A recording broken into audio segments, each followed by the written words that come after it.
Bienvenue sur Africa 24 dans cette nouvelle édition du 12-15. Voici les titres de l'actualité.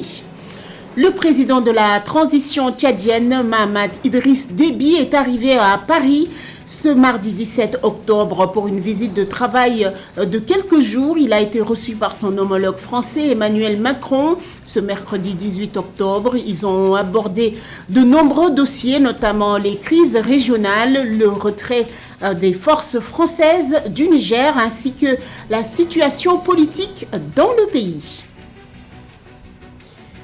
Le Cameroun est le 5e pays africain le plus transparent en matière de dépenses fiscales et ceci grâce à l'amélioration de la gestion de son budget, des efforts de transparence fiscale qui ont produit d'excellents résultats. Une consécration pour le Maroc, le Royaume va abriter la Coupe du monde de football en 2030, un rêve devenu réalité pour le pays qui avait candidaté 5 fois auparavant. Mais tout d'abord, le président de la transition tchadienne, Mahamat Idriss Déby, a été reçu par son homologue français Emmanuel Macron ce jeudi 18 octobre à l'Élysée. Le chef de l'État tchadien est en France pour une visite de travail de quelques jours, une visite qui intervient dans un contexte de tension régionale, mais aussi au moment où l'opposant Succès Masra, en exil, a reporté son retour au pays. Il voulait assister à l'anniversaire du Jeudi Noir où une répression sanglante d'une manifestation contre la prolongation de la transition avait fait plus de 70 morts selon les autorités et 200 selon l'opposition et des ONG. Les deux chefs d'État, lors de leur rencontre, ont évoqué la question de la coopération sécuritaire et militaire. Le retrait des forces françaises du Niger était au centre des discussions. À noter que le Tchad est le dernier allié de Paris au Sahel pour la lutte contre le terrorisme dans cette zone. Au Nigeria, le Conseil exécutif fédéral a approuvé ce lundi 16 octobre un budget de 34 milliards de dollars pour l'année 2024. L'annonce a été faite par le ministre du Budget et de la Planification nationale, Atiku Bagoudou, qui affirme que ce plan budgétaire devrait générer une croissance de 3,76% en 2024. Un sujet d'Aïcha Mouyuzame. Lors de la réunion du Conseil présidée par le chef d'État nigérian Bola Tinubu à Abuja, le ministre du Budget et de la Planification, Atiku Bagoudou, a dévoilé le plan budgétaire pour l'année 2024, s'élevant à 26 000 milliards de naira, soit près d'un cinquième de plus que le budget de 2023. Il est axé sur des secteurs prioritaires, notamment les énergies, les infrastructures, la santé et l'éducation. Selon le ministre, ce plan de dépenses permettrait une croissance de 3,76% pour l'année 2024. Aggregate expenditure is estimated at 26.01 trillion naira for the 20.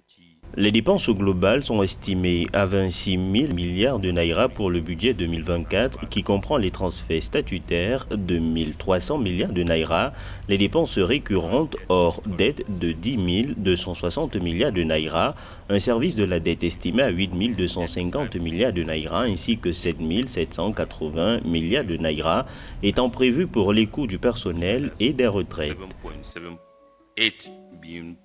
Provided for personnel and pension costs. En outre, le budget de 2024 suppose un taux de change moyen de 700 naira pour 1 dollar, ce qui est inférieur aux 1048 naira négociés sur le marché parallèle. Pour y arriver, le gouvernement reste optimiste quant au fait que son engagement auprès des investisseurs se traduira par une augmentation des entrées de devises et donc d'une monnaie locale plus forte.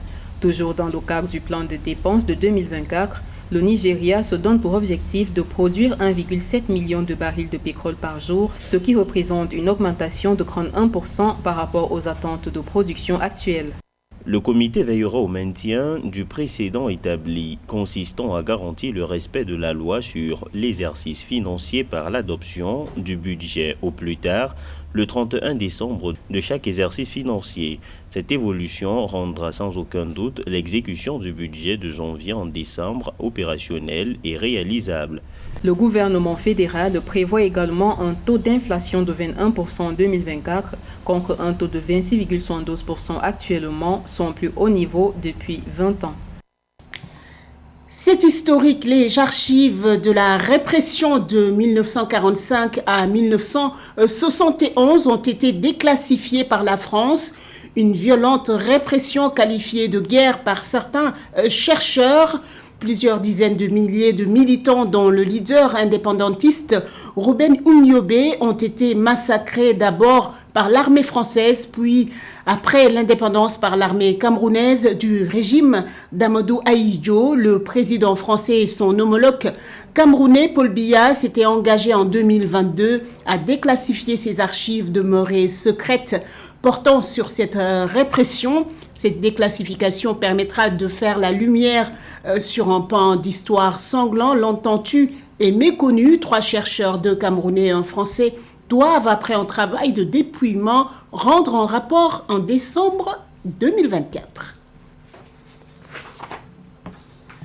Le dernier rapport de l'indice mondial de transparence des dépenses fiscales classe le Cameroun le 5e pays africain dans le monde le plus transparent en matière de dépenses fiscales. Ce classement a été possible grâce aux réformes mises en place par les autorités camerounaises en matière d'amélioration de la gestion budgétaire. Le pays qui ambitionne d'atteindre les objectifs d'émergence à l'horizon 2035. Midret Yamou.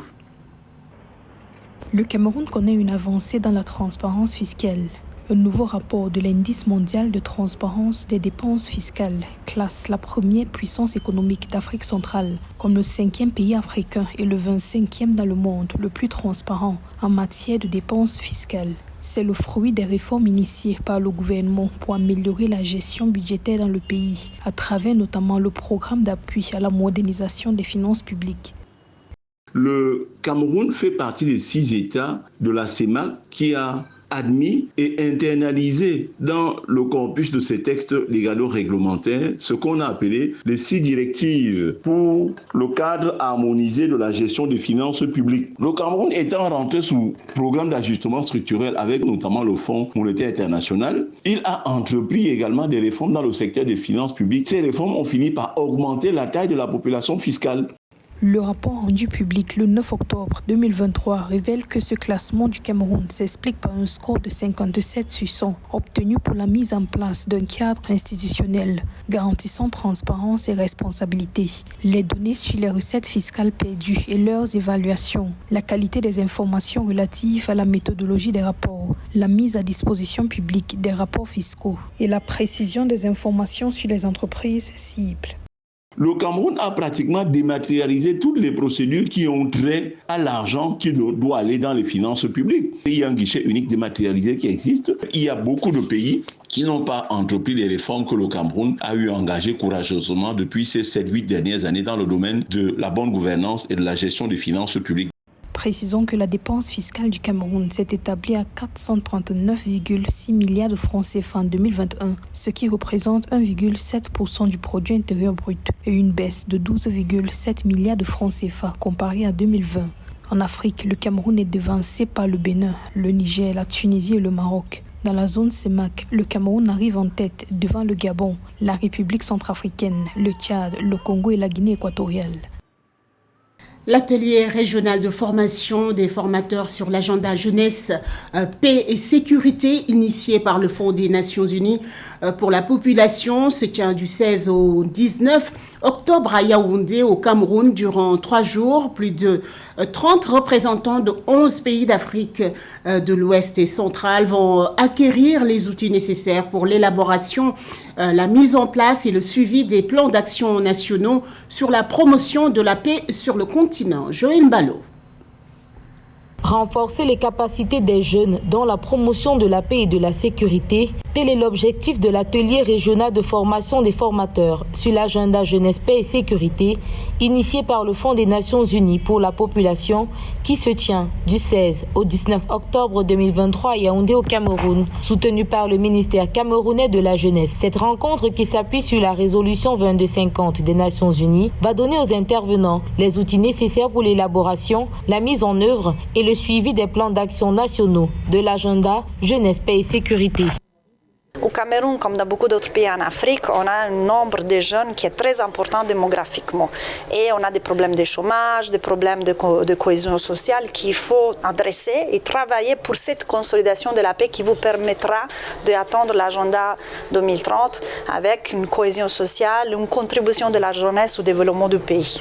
Au cours des 5 dernières années, le terrorisme, l'extrémisme violent et autres conflits sur le continent sont à l'origine du déplacement de plus de 40 millions de personnes, selon le Conseil de sécurité des Nations Unies. Face à ces fléaux, les gouvernements ont mis en place des politiques nationales qui visent la promotion de la paix, la cohésion sociale et le vivre ensemble.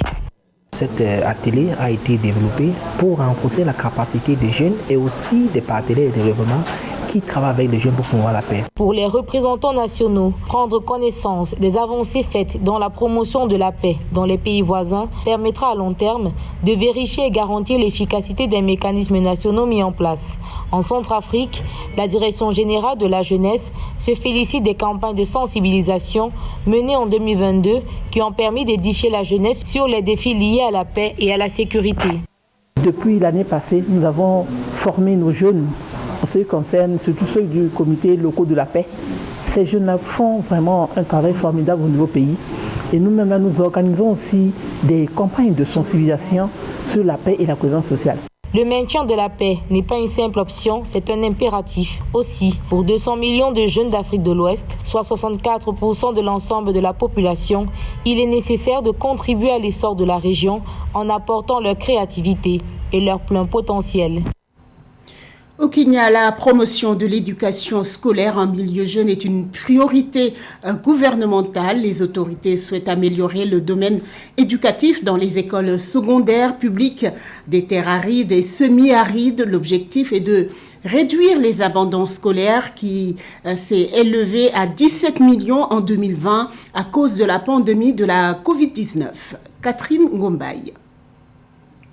17 millions. C'est le nombre d'enfants des régions arides qui ont abandonné le chemin de l'école pendant plus de 6 mois en 2020 après l'interruption de l'apprentissage du fait de la pandémie de Covid-19. Depuis, le gouvernement kényan a entrepris des démarches pour réduire le nombre d'abandons scolaires dans les régions arides et semi-arides de son territoire. Ainsi, le gouvernement kényan a alloué un budget de 6 milliards de shillings à l'éducation pour l'exercice 2023-2024, ce qui représente 27,4% des dépenses nationales prévues. Ainsi, des réformes telles que le plan d'études axé sur les compétences et la transition à 100% de l'école primaire à l'école secondaire ont été mises sur pied à partir de septembre 2022.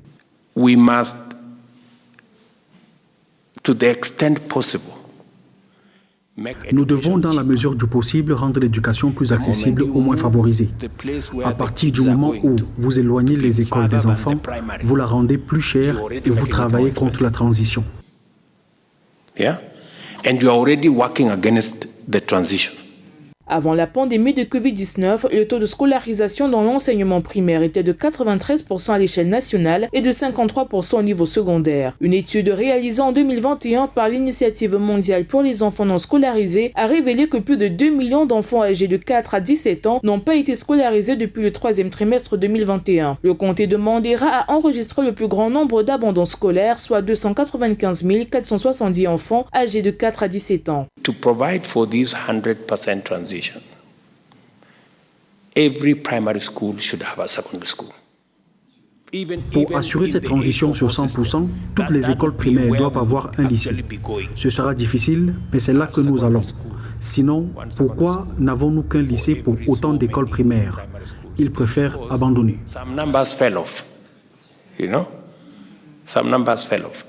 Selon une enquête réalisée par Save the Children en juin 2022 sur l'impact de la sécheresse dans 17 comtés, une baisse significative des inscriptions est observée dans tous les comtés avec une moyenne de 52% des écoles touchées à tous les niveaux. D'autres raisons de l'abandon scolaire sont le manque d'enseignants, la vétusté des infrastructures, les conflits liés aux ressources en eau et les urgences climatiques. Autant de facteurs sur lesquels le gouvernement se penchera pour atteindre son objectif scolarisation 100% d'ici à 2030. Après 5 tentatives échouées, le Maroc va organiser la Coupe du monde de football en 2030. Cette 6e candidature sonne comme une consécration pour le Royaume qui va abriter ce rendez-vous mondial footballistique. Le point avec José Douglas. Le Royaume chérifien fut le premier pays africain à poser sa candidature pour l'organisation d'une Coupe du Monde. En 1994, cette candidature marocaine était confrontée à celle du Brésil et des États-Unis, et c'est finalement les États-Unis qui avaient été désignés. Le Royaume n'abdiquait pas et posait une deuxième candidature pour le Mondial 1998, et c'est la France qui l'emportait. En 2006, le Maroc rate encore l'occasion et est battu par l'Allemagne 12 voix contre 2.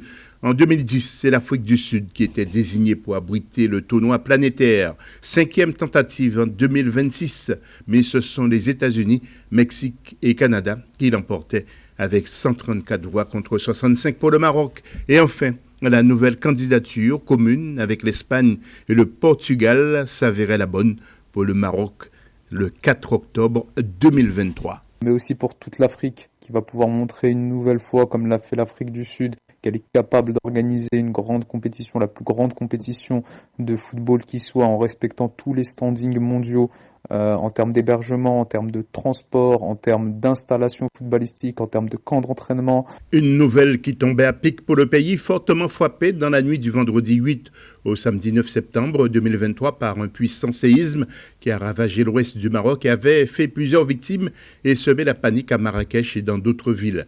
Malgré les critiques de l'ancien président de la FIFA, Sepp Blatter, les Africains de leur ensemble s'apprêtent à vivre un moment exceptionnel dans l'histoire de la Coupe du Monde. Et c'est pas du hasard. On rappelle quand même que le Maroc, c'est pas un travail qui date d'hier, c'est un travail de longue haleine. C'est un travail, le Maroc a échoué de nombreuses fois à l'organisation de cette Coupe du Monde-là. Pour Gianni Infantino, le président de la FIFA, en 2030, nous aurons une empreinte mondiale unique. 3 continents, Afrique, Europe et Amérique du Sud. 6 pays, Argentine, Maroc, Paraguay, Portugal, Espagne et Uruguay, vont accueillir le beau jeu. Car il faut rappeler que la première édition a eu lieu en 1930 en Uruguay. La FIFA a décidé que 3 matchs auront lieu dans des villes d'Amérique du Sud, et notamment Asunción au Paraguay, Buenos Aires en Argentine et Montevideo en Uruguay. Ce journal a été réalisé par l'ensemble de la rédaction. Merci pour votre fidélité. Dans un instant, une nouvelle édition de l'information sur Africa 24.